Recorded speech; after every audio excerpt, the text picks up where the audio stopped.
اعوذ باللہ من الشیطان الرجیم بسم اللہ الرحمن الرحیم ثم افیضوا من حیث افاض الناس واستغفروا اللہ ان اللہ غفور رحیم۔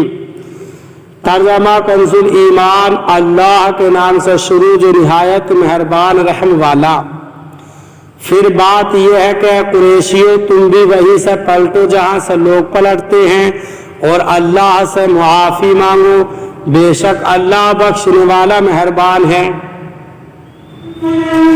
ترجمہ کنز العرفان، اے قریشیوں، پھر اے قریشیوں تم بھی وہیں سے پلٹو جہاں سے دوسرے لوگ پلٹتے ہیں اور اللہ سے مغفرت طلب کرو، بے شک اللہ بخشنے والا مہربان ہے۔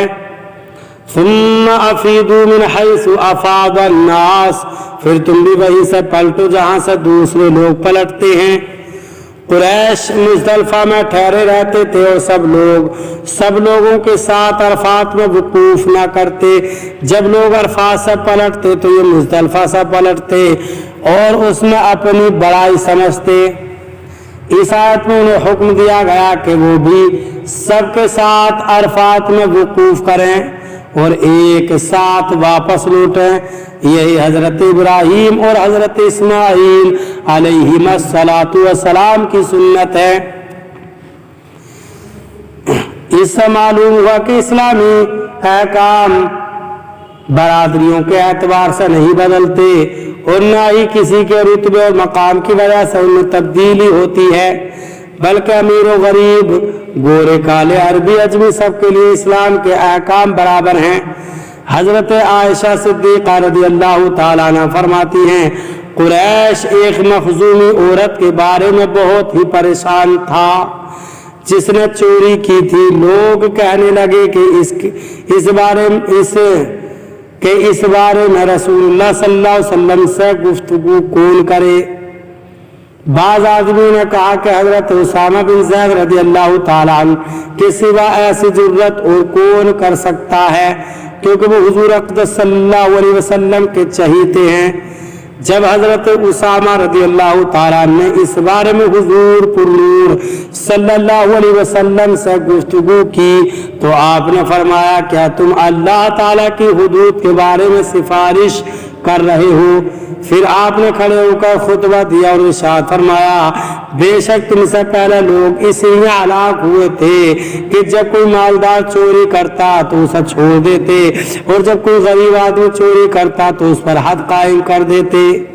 خدا کی قسم اگر محمد کی بیٹی فاطمہ بھی چوری کرتی تو میں اس کے ہاتھ بھی کاٹ دیتا۔ تاریخ اسلام میں مسلمان قاضیوں کے ایسے بے شمار واقعات موجود ہیں جس میں انہوں نے کسی کے رتبے اور قرابت داری کی پرواہ کیے بغیر شریعت کے احکام کو نافذ کیا۔ انہی واقعات میں سے ایک واقعہ پیش خدمت ہے۔ چنانچہ حضرت سعد بن ابراہیم رحمۃ اللہ تعالی علیہ خلیفہ ولید بن یزید کی طرف سے مدینہ منورہ کے قاضی مقرر تھے۔ ایک مرتبہ ولید نے آپ رحمت اللہ تعالی علیہ کو اپنے پاس ملک شام میں بلایا۔ چنانچہ آپ رحمت اللہ تعالی علیہ ایک بااعتماد شخص کو مدینہ منورہ میں قاضی بنا کر خود ملک شام کی جانب چل دیے۔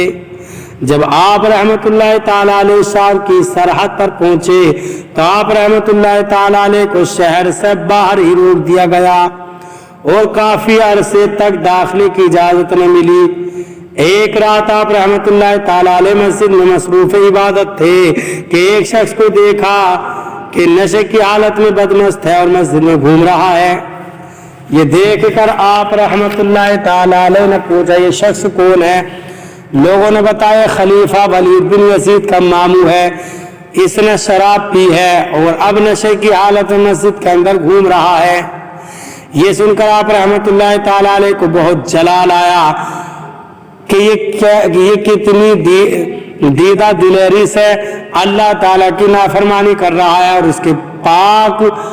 اس کے پاک دربار میں ایسی گندی حالت میں بے خوف گھوم پھر رہا ہے۔